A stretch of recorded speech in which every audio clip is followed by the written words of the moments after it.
Hey viewers hi welcome to our channel. నేను మీ అంజలి. So మన లైఫ్లో ఫాదర్ అన్న ఎమోషన్ అన్నది చాలా స్పెషల్ అనమాట. అంటే లైక్ మదర్ ఎమోషన్ అన్నది మనం ఎప్పుడు అంటే లైక్ దాన్ని కంపేర్ చేయలేం.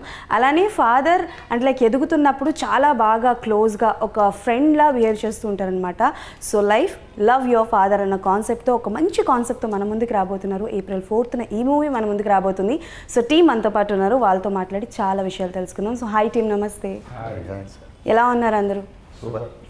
ఇప్పటి వరకు రిలీజ్ అయిన కాంటెంట్ గురించి మాట్లాడితే 3 సాంగ్స్ కావచ్చు, టీజర్ కావచ్చు, ట్రైలర్ కావచ్చు, వాస్ వెరీ నైస్ అండి. So I will start with captain of the ship. So first thing అంటే లైక్ లవ్ యువర్ ఫాదర్ అన్న కాన్సెప్టే వెరీ అట్రాక్టివ్గా ఉంది. సో ఈ కథ మొదలవడానికి కారణం ఏంటి? ఎక్కడ నాంది పలికింది పాయింట్? యాక్చువల్గా మీరు చెప్పినట్టు అమ్మ ఎమోషన్ మన బ్లడ్లోనే ఉండిపోతుంది. నాన్న అనేవారు పెరిగే కొద్దీ మన బాండింగ్తో ఒక ఫ్రెండ్ లాగా ట్రావెల్ అవుతా ఉన్నారు. చెప్పి బాగుంది. యాక్చువల్గా నేను ఒక కథ రెడీ చేసుకున్నాను కోడైరెక్టర్ వర్క్ చేస్తున్న టైంలో. అనుకోకుండా ఈ సినిమాలో అందరూ ఫాదర్ కొడుకులతోనే రిలేటెడ్ అయి ఉంది సినిమా. కిషోర్ రెడ్డి గారని మనీషా ఫిలిమ్స్ ఇంతకుముందు యమలీల మాయలేడు ఆయన రీఎంట్రీ ఫిలిం కింద ఈ సినిమా చేస్తున్నారు. వాళ్ళ అబ్బాయిని నిలబెట్టడానికి ఆయన ప్రొడక్షన్ హౌస్ స్టార్ట్ చేశారు, మహేష్ రాటిని. ఆయన కొడుకు, వాళ్ళిద్దరు తండ్రి కొడుకులు ఈ సినిమాలో. నెక్స్ట్ హర్షాన్ని లాంచ్ చేయడానికి వాళ్ళ నాన్నగారు ప్రొడక్షన్ హౌస్ స్టార్ట్ చేశారు, అన్నపరెడ్డి స్టూడియోస్ అని. ఇక్కడ ఒక తండ్రి ఒక కొడుకుని నిలబెట్టడం కోసం ఒక సినిమా ప్రొడ్యూస్ చేయడానికి ఇక్కడ స్టార్ట్ చేశారు.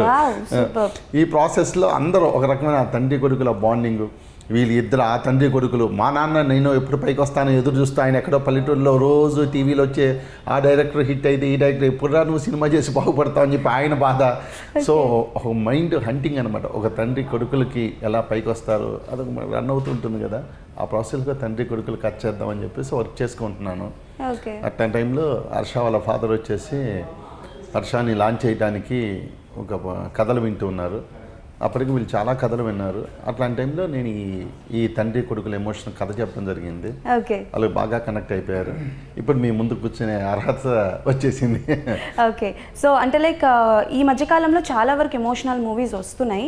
బట్ ఎంతవరకు జనాల్ని గ్రాప్ చేయగలరు? ఎంతవరకు కాంటెంట్ అన్నది అంటే లైక్ అంటారు కదా చాలా మంది కూర్చోబెట్టేశారు ఎంగేజింగ్గా ఉంది అని, ఎంతవరకు? కొన్ని కంటెంట్ సినిమాలు ఎంగేజ్ చేయడానికి కథ కావాలి, ఏదో మ్యాజిక్ కావాలని. ఎమోషన్కి మ్యాజిక్ అవసరం లేదండి. ఎమోషన్ మన ఆత్మలో భాగం. ఏ సినిమాను చూడండి, ఒక అమ్మాయి అబ్బాయి ఎమోషన్, ఒక తండ్రి కొడుకుల ఎమోషను, తల్లి కొడుకులు కూతుర్ల ఎమోషను, అదే అద్భుతంగా పండించే ఆర్టిస్టులు వస్తే దానికి బ్యాక్గ్రౌండ్ మంచి విజువల్స్ పెడితే మీరు కనెక్ట్ అయిపోతారు. దానికి ఇంత కంటెంట్ అక్కర్లేదు. ఎమోషన్ అనేది మన జీన్స్లోనూ మన డిఎన్ఏలో భాగం. దీనికి మ్యాజిక్లు అవసరం లేదండి. ఏదో మ్యాజిక్ చేసి ఒక మంచి ఐటెం సాంగ్ పెట్టాం, ఏదో దాంట్లో మంచి ఒక 20 రోజులు ఫైట్ చేసి బాంబులు వేసి బ్లాస్టులు చేసి భూకంపాలు తెప్పించాం.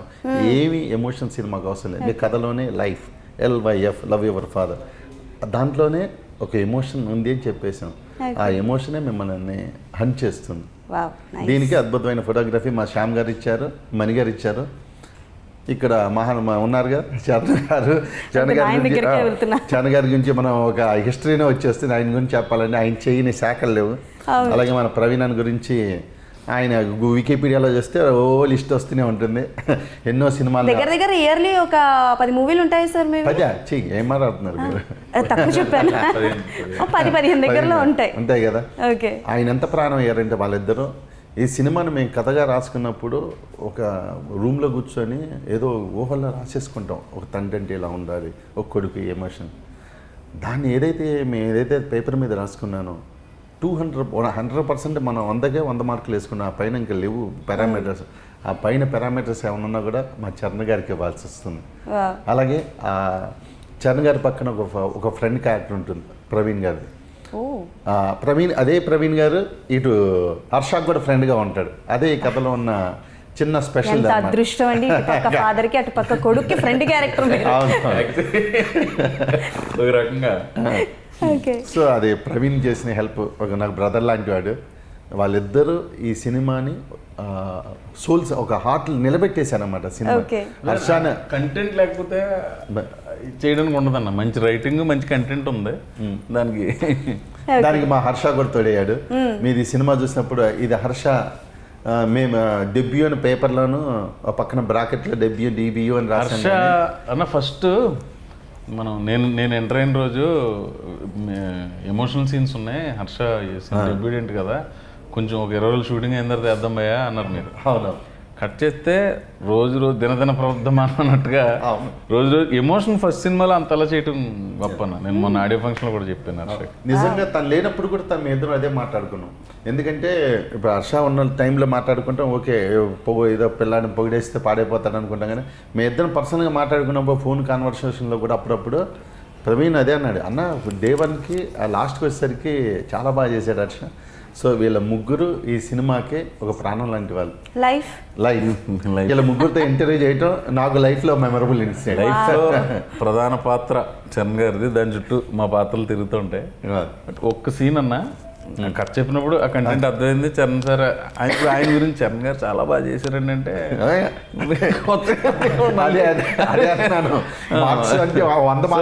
అందుకే హర్ష గురించి చెప్తున్నా. ఫస్ట్ సినిమాని ఎమోషన్ బాగా చేసింది. ఒక్క సీన్ చేస్తున్నాం అన్న, అది చెప్తాను.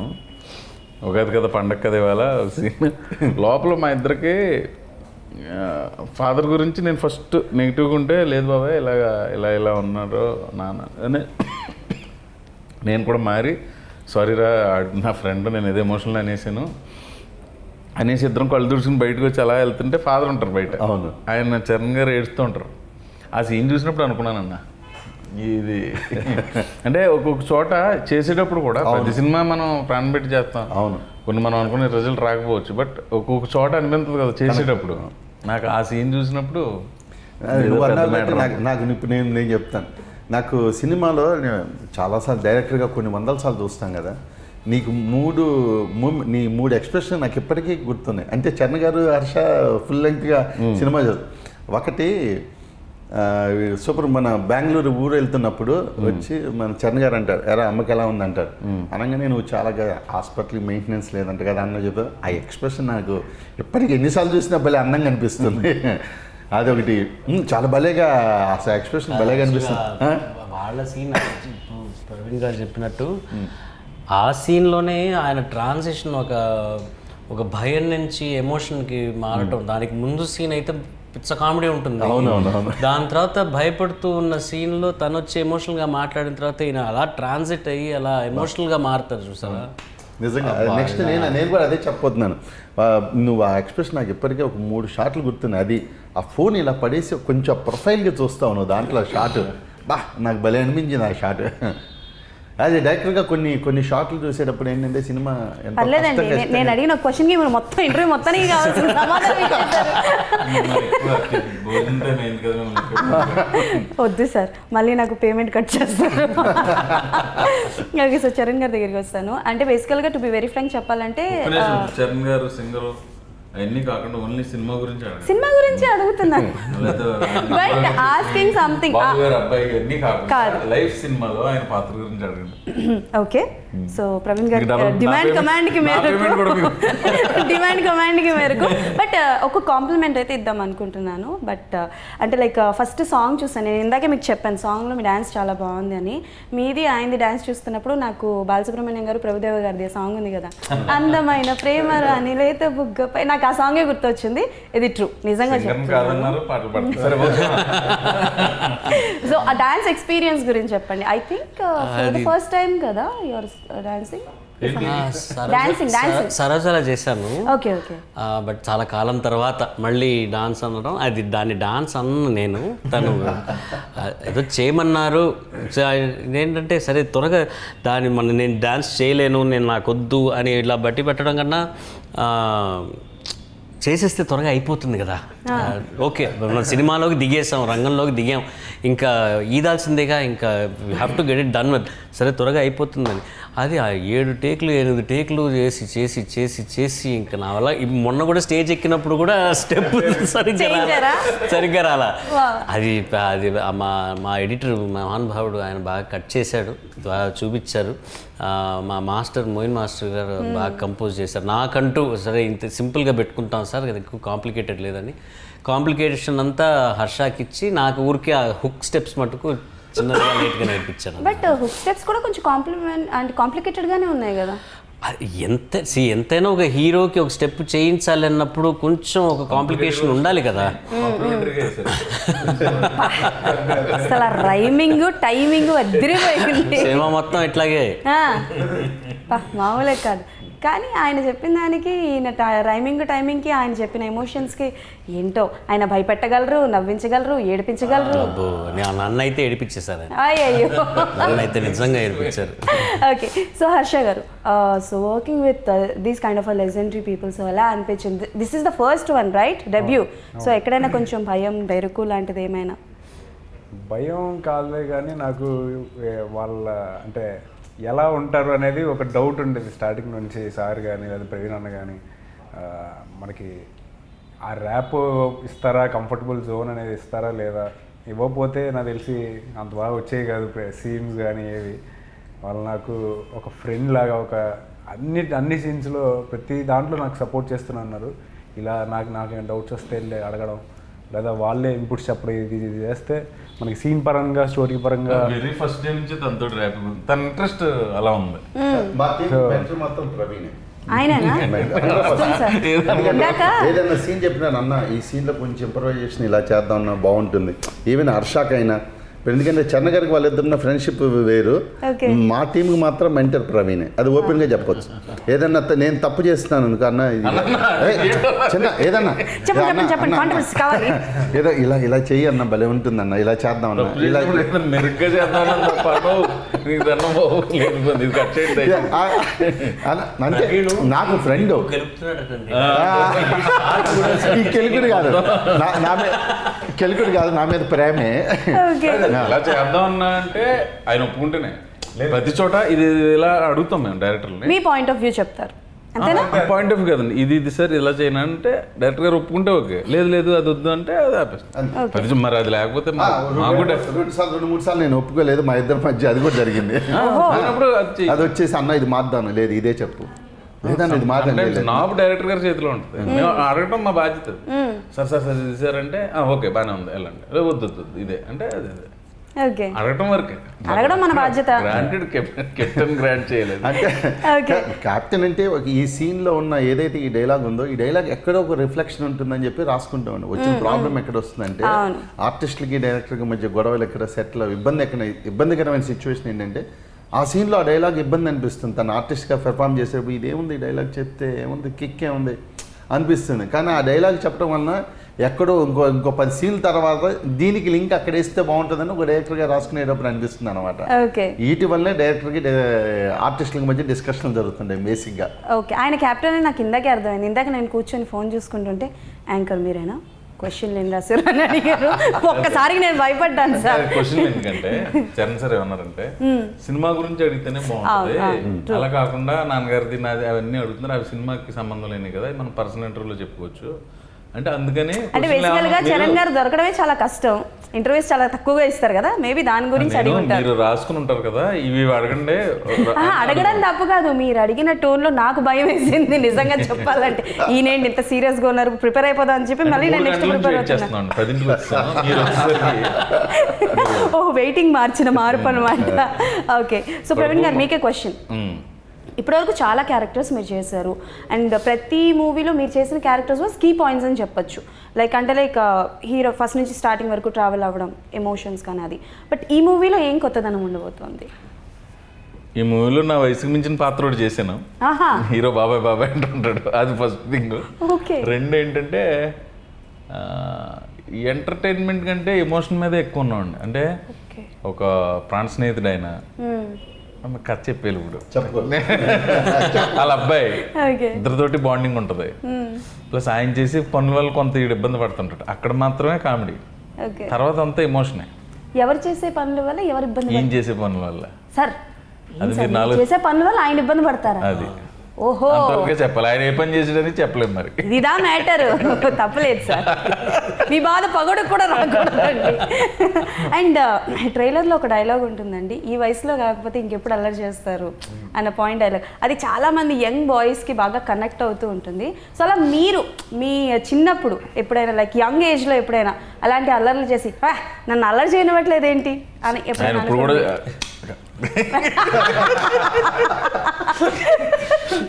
చెయ్యకుండా ఎదిగిన వాళ్ళు ఎవరన్నా ఉన్నారా ఉంటారా? అసలు మీరు ఇప్పుడు ఇంకా మానలేదు మీరు. Okay done. చాలా ఉన్నాయి, అందరికీ ఉంటాయి. నాకు తెలిసి హర్ష ఒక్కడే అనుకుంటా బుద్ధిమంతుడు ఈ రోలు. ఇంకా మాకు మనకే కాదు సార్, బుద్ధిమంతుడిలో ఉన్నాడో ఫస్ట్ సినిమా కాబట్టి ఇంకా డౌట్ నాకు. డౌట్.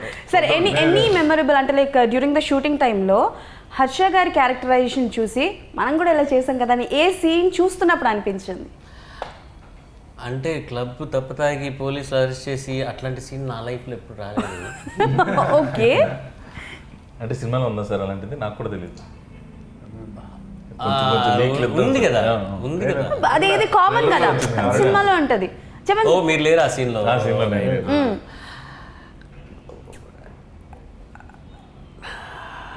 ఇప్పటి వరకు చెప్పండి, ఇప్పటి వరకు తెలియంది చరణ్ గారి గురించి ఒకటి తెలియబోతోంది. లేదు, అట్లాంటి సీన్లు ఏం లేవు. అంత ఘోరమైన సీన్లు లేవు సినిమాలో. ఇది కమర్షియల్ సినిమా అయినా ఫ్యామిలీతో కూర్చొని చూడదగ్గ సినిమా. ఓకే. సో అట్లాంటి అల్లర్లు ఏవి ఈ సీన్స్లో లేవు. ఓకే, అల్లరి లేవు. మీ లైఫ్లో ఎక్స్పీరియన్స్ చెప్పండి. అంటే ఏని కొంటెతనం అల్లరి అలాంటిది? స్కూల్ డుమ్మా కొట్టి వీడియో గేమ్లు ఆడటం, మా ఇండియా ఇంగ్లాండ్ మ్యాచ్కి వెళ్ళినాం, ఫైనల్ డే టెస్ట్ మ్యాచ్కి. ఇట్లాంటివే ఇంటికి వచ్చిన తర్వాత సూపర్గా మా అమ్మకి చాలా ఎంటర్టైన్మెంట్ ఇచ్చేవాడిని నేను. ఎందుకు ఖాళీగా ఉన్నావు? ఎందుకమ్మా ఊరికే బోర్ కొడుతుందిరా ఇట్రారా అని చెప్పి వాయిస్తూ ఉంటాను. జనరల్ గా చేతులైనా సార్ ఏమైనా వాడేవారా? స్టిక్ బెల్ట్లు, మా నాన్నగారి బెల్ట్. ఓహో సూపర్ సార్. అమ్మో మీరు చేతికి దొరికింది ఇవాళ జీపురు. ఓహో అట్లా జరుగుతుంటాయి అన్నమాట. చపాతీ చేస్తున్నప్పుడు అసలు 120 సైడ్ ఇక్కడ. మీరు ఎక్స్పీరియన్స్ పర్సనల్. సరే మీ క్వశ్చన్ మారుస్తాను. ఇందాక ఎలాగో పార్టీ అనే పదం వాడారు కాబట్టి మీరు ఎక్కువగా పార్టీ ఇండస్ట్రీలో ఉన్న ఫ్రెండ్స్లో ఎవరితో చేసుకుంటారు పార్టీస్? ఇండస్ట్రీలో పార్టీలు ఏ అంటారు కానీ అంత ఏమి ఉండదండి. సాయంత్రం అయ్యేసరికి ఇంకో పని చేసి మళ్ళీ ఏదో డబ్బింకో వెళ్తారు, ఇంకా ఫ్యామిలీ లైఫ్లోకి వెళ్ళిపోతారు. మేమైతే ఒక 10 మెంబర్స్ ఒక గ్రూప్ ఉన్నాం. నేను, వెనిల్ కిషోర్, శ్రీనివాస్ రెడ్డి, సత్య, రాజేష్, చిత్రం సీను, రఘు కార్మంచి, నవీను, ఇలా మా బలగం వేణు, ధనరాజు. మేము నెలకోసారి కలుస్తాం. ఇప్పుడు అది కూడా తగ్గింది, 3 నెలలకోసారి ఇప్పుడు కలుస్తాం. ఆ రోజు 3-4 అవర్స్ ఫుల్ ఎంటర్టైన్మెంట్ ఉంటుంది. మామూలు ఎంటర్టైన్మెంట్ కాదు కదా. తెలుసులేండి, అది ఫ్లయింగ్ కలర్స్ అని ఒక గ్రూప్ ఉంది, అంతే మేమే. మిగతా అప్పుడు పెద్దగా పార్టీ. ఓకే. సో హర్ష గారు అంటే ఇందాక చూపించినట్టు చాలా వరకు పార్టీస్ అన్నవి యంగ్స్టర్స్కి బాగా కనెక్ట్ అవుతుంటాయి కదా. మీ ఫాదర్ వచ్చేసి వైస్ ఛాన్సలర్ అని విన్నాను కాలేజ్కి. మీరు అంటే లైక్ మూవీస్ చేస్తాను, సినిమాకి వెళ్తానంటే ఎవరు ఒప్పుకోరు, అలాంటిది ఫాదర్ ప్రొడ్యూస్ చేస్తారు అని చెప్పి అన్నారు. ఎలా ఒప్పించారు మీ ఫాదర్? బేసికల్గా మా అమ్మ అయితే చీపురు కట్ట తీసి కొడతానంది ఫస్ట్ వెళ్తానంటే, ఆ తర్వాత ఏదో కష్టాలు పడి ఒప్పించారు అనుకోండి. చెప్పండి. ఏంటండి ఎంత మాట అన్నా? అంటే ఇప్పుడంటే కొంచెం ఇలా తయారయ్యాం కానీ అప్పుడు కొంచెం నాజుగ్గానే ఉండేది. సరే మన టాపిక్ బాగా పెడదాం. హర్ష గారు అంటే యాక్చువల్గా ఆయనకి ఉందండి చేయాలని చెప్పి, చిన్నప్పటి నుంచి ఉంది. ఆయన హీరో అవుదాం అనుకున్నారండి, తర్వాత అప్పుడు కుదరలేదు. ఆయన వైస్ ఛాన్సలర్ అయిపోయారు కాబట్టి అలా అబ్బాయిని దింపారు. అది అందుకని చెప్పి నాకు అది ఈజీ అయిపోయింది. మీకు ఇంట్రెస్ట్ ఉందా? నాకు చిన్నప్పటి నుంచి నాకు కూడా ఉందండి. ఎవరు ఇన్స్పిరేషన్ హీరో? ఫస్ట్ చిరంజీవి గారు, నెక్స్ట్ బన్నీ అన్న. Okay. Dialogue if you don't mind task ఇస్తున్నాను అని అనుకోకపోతే ఏదైనా ఒక డైలాగ్ చెప్తారా బన్నీ గారిది? పుష్ప డైలాగ్ చెప్పండి పోనీ. మీ నాన్నగారికి పుష్ప అని మా మూవీతో కంబైన్ చెప్తా. అది సూపర్. LYF April 4th నీ ఎవ్వ తగ్గేదేలా. ఈయన ఇంత క్యూట్గా చెప్పారు. మీరు ట్రై చేస్తారా? అబ్బో. అండ్ మీరు చెప్పండి, లవ్ యువర్ ఫాదర్ మూవీలో త్రూ అవుట్ ద మూవీలో ఎనీ పర్సనల్ ఎక్స్పీరియన్స్డ్ థింగ్స్ ఏమైనా మీరు సీన్స్ కానీ అందులో పెట్టడం జరిగిందా? What ever is that. అది మధుమతి సాంగ్ కావచ్చు, పార్టీ సాంగ్ కావచ్చు, or else father emotion song. మీరు చాలా తేలిగ్గా తప్పించుకోవాలని చెప్పి ఫాదర్ ఎమోషన్ అని మాత్రం చెప్పకండి సార్. మధుమతి లాంటి సాంగ్ లాంటి మీ లైఫ్ లో అట్లాంటివి ఏమైనా జరిగినాయి సార్? అట్లాంటి లేవు సార్, మొదటి జీవితంలో ఏం జరగలేదు సార్. షూరా సార్? షూర్ సార్, ఇరికెచ్చకండి నన్ను, మీకు దన్నం. మీ ఫ్యామిలీ వచ్చారు కదా, అదే మీరు స్కెచ్ చేస్తారు లేకపోతే చెప్పేవాడు కదా. ఇక్కడ మరీ వినపడేటట్టు కూర్చున్నారు ఆవిడ కూడా. సరే మనం ఇంకొంచెం ఇరికిద్దాం సార్, పర్లేదు. చెప్పండి ఎనీ ఎక్స్పీరియన్స్. నిజంగా లేవండి. సినిమా కథ రాసుకునేటప్పుడు ఏంటంటే అంత పర్సనల్ ఎక్స్పీరియన్స్లు ఈ వయసుకి వచ్చిన తర్వాత ఉండవండి. ఇక కథ మీద బ్యాలెన్స్డ్గా వెళ్ళిపోతాను. Love Your Father మీరు అన్నట్టు లవ్ యూ ఫాదర్ కూడా కొంచెం లవ్ యువర్ ఫాదర్ కంటెంట్ కాబట్టి ఫాదర్ తోటి ఉన్న ఎమోషనల్ నేను అదే చెప్తున్నా, ఆయన స్కిప్ అవడానికి ఫాదర్తో ఎమోషన్ సీన్స్ పెట్టానని అంటారేమో అని, అది కాకుండా వేరే ఏదైనా చెప్పండి అంటున్నాను. అదే అంటున్నాను, ఒక యంగ్స్టర్గా ఉన్నప్పుడు ఏదన్నా ఇమీడియట్గా మనం కాలేజ్ రోజు నుంచి ఇమీడియట్గా డైరెక్ట్లు అయిపోతుంటే అవి రిఫ్లెక్ట్ అవుతాయేమో. కానీ ఇంకా ఈ ఏజ్కి వచ్చేసిన తర్వాత 30 ఏళ్ళు ఇండస్ట్రీలో జర్నీ చేశాక ఒక కథ మీద నమ్మకంతో దాన్ని నమ్ముకొని ఆలోచిస్తే వెళ్తామే. కానీ పర్సనల్ మన స్వానుభవాలన్నీ 99% రావండి ఎవరికి. ఒక కథను కథగా చూడటం మొదలెడతాం. ఒక తండ్రి కొడుకులో జెన్యూన్ ఎమోషన్తో సినిమా చేయాలనుకున్నాను. ఇప్పుడు మీరు అన్నట్టు నా తండ్రికి నాకు ఒక అనుబంధం ఉంటుంది. అనుబంధంలో నేనేదో పాడైపోతానని చెప్పి ఆయన స్ట్రిక్ట్గా ఉండటం, అది చేయటాలు, కొట్టేయటాలు, తన్నేయటాలు అయినా ప్రతి ఇంట్లోనూ జరిగేవి. అలాంటివి జరుగుతుండే. బట్ నేనేమనుకున్నాను అప్పట్లో ఏమనుకున్నాను, మా నాన్న తనకుంటుంటే బాగుండు, ఆయన కనపడకుంటే పక్క నుంచి వెళ్ళిపోతే బాగుండు, తప్పించుకుని తిరుగుదాం అనుకునేవాడిని. అలాంటి నేను కథ రాసుకునేటప్పుడు అలాంటి ఫాదర్ ఉండకూడదు అనుకున్నాను. ఓకే, ఎందుకంటే నేను ఆ రోజుల్లో అనుకున్నాను. కానీ నేను ఫాదర్ అయ్యాక నాకు 2 పాపలు. నాకు ఫాదర్ అయ్యాక మా నాన్న ఎందుకు తిట్టాడు ఇప్పుడు అర్థమవుతుంది. ఇప్పుడు మా అమ్మాయి కూర్చొని అంతే రియల్ సార్, టు బి హానెస్ట్గా. ఇప్పుడు నేను బయట నుంచి ఇప్పుడు ఇలా షూటింగ్ నుంచో ఎక్కడి నుంచి వెళ్తా నాన్న అవస్థలు పడి వెళ్ళిపోతాను. ఇంటికి వెళ్ళంగానే రూమ్లో కూర్చోగానే వాళ్ళు ట్యాబ్లెట్ చూస్తున్నారు అనుకున్నా సర్రని బీపీ వచ్చేస్తుంది. బయట ఎంత మంచివాడో పవన్ మాట్లాడాడో కోపం రాదు అంటుంటారు. ఇంటికి రాగానే ఆ కోపం పడి మామే చూపించారు. వాళ్ళ డాటర్ బి లైక్ ఊర్లో ఉన్న కోపం అంతా తీసుకొచ్చి నా మీద పెడతారే. వాళ్ళు అలాగంటారు. మాది కూడా అదే వయసు. ఇంట్లో ఉన్న కోపం పడి మా మీద పెడతారు. బోల్డ్ పడ్డమే. ఓకే, సో అంటే love your life movie this is an father and sun bond movie కాబట్టి ఈ కాన్సెప్ట్ బేస్డ్ మూవీస్ చాలానే వచ్చినాయి ఈ మధ్యకాలంలో వచ్చాయి. ఎందుకంటే మదర్ ఎమోషన్స్ ఎక్కువగా వస్తున్నాయని చెప్పి ఫాదర్ ఎమోషన్ బేస్డ్ మూవీస్ వస్తున్నాయి. బట్ ఎక్కువగా జనాలు యాక్సెప్ట్ చేయట్లేదు.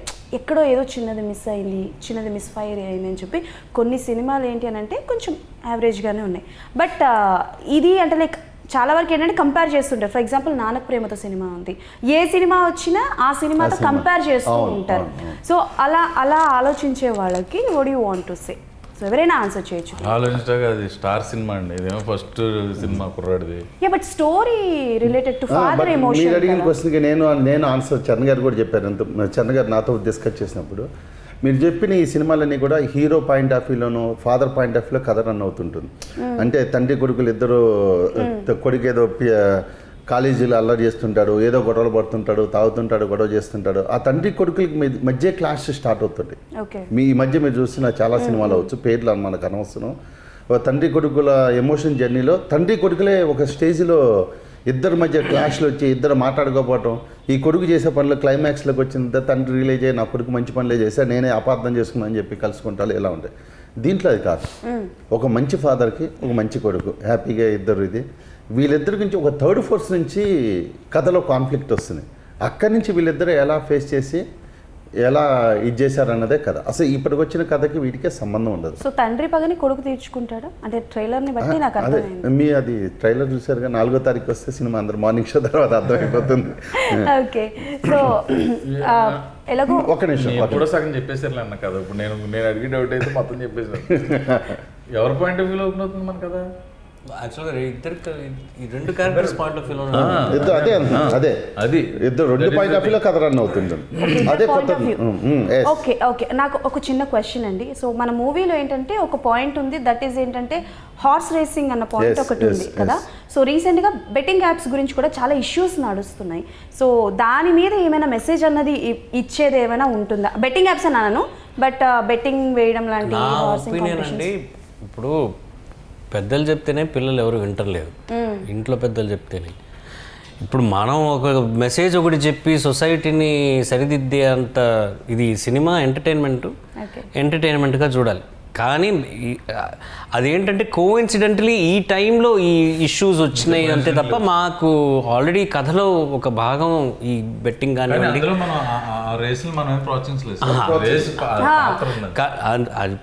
అదే యాజ్ కోఇన్సిడెంటల్గా ఇది మంచిది అని మేము ఎక్కడ చెప్పట్లా. ఇట్లా ఒక ఇన్సిడెంట్ జరిగింది, ఆ ఇన్సిడెంట్ నుంచి ఎలా బయటపడతారు వీళ్ళు అన్నదే ఒక 1 పాయింట్ ఆఫ్ ద స్క్రిప్ట్. ఒక్క నిమిషం సార్, మీరు వెళ్ళాలి. నేను వెళ్ళాలి ఓ సార్. పని చేద్దాం, సార్ వెళ్ళిపోయిన తర్వాత మనం ముగ్గురం కంటిన్యూ చేద్దాం. ఇంకొక 15 minutes. It will be good. Okay, finally movie గురించి చెప్పేసేయండి, then you can skip. Okay, done. So finally ఈ మూవీ ఎలా ఉండబోతోంది, ఏంటి, జనాలు మూవీకి వస్తే ఎలా? మంచి ఎఫర్ట్ పెట్టాం అందరము. నా రీఎంట్రీ, హర్ష డెబ్యూ, ప్రవీణ్ నవాబ్ షా, ఇంకా ఎన్నో మంది లెజెండరీ యాక్టర్స్, సీనియర్ యాక్టర్స్ ఇండస్ట్రీలో ఈ సినిమాకి సహకరించారు. డైరెక్టర్ గారి ఫస్ట్ సినిమా. చాలా చాలా విషయాల్లో ఈ సినిమాలో ఉన్న ఎమోషన్స్ అన్నీ మా లైఫ్లో కూడా ఉన్నాయి ఇప్పుడు. ఎందుకంటే మా మనీషా ఆర్ట్స్ అండ్ మీడియా వాళ్ళది రీఎంట్రీ, వీళ్ళ నాన్నగారిది first production. So it's everything put together, ఒక మంచి సంకల్పం, మంచి ఎఫర్ట్ పెట్టాం ఈ సినిమాలో. సినిమా బాగా వచ్చింది. ఇంకా దీని తర్వాత అద్భుతమైన చిత్రం మీరు వచ్చి చూస్తే మీ జీవితం మారిపోతుందనే ఇట్లాంటి కబుర్లు నేను చెప్పను. మంచి సినిమా, మీరు సినిమాకి వెళ్ళాలని అనుకునే పరిస్థితుల్లో ఇది ఒక మంచి సినిమా. చూడండి, చూస్తే మీకు నచ్చుతుందని నా అభిప్రాయం. ఓకే, థ్యాంక్ యూ అండి, థ్యాంక్ యూ సో మచ్.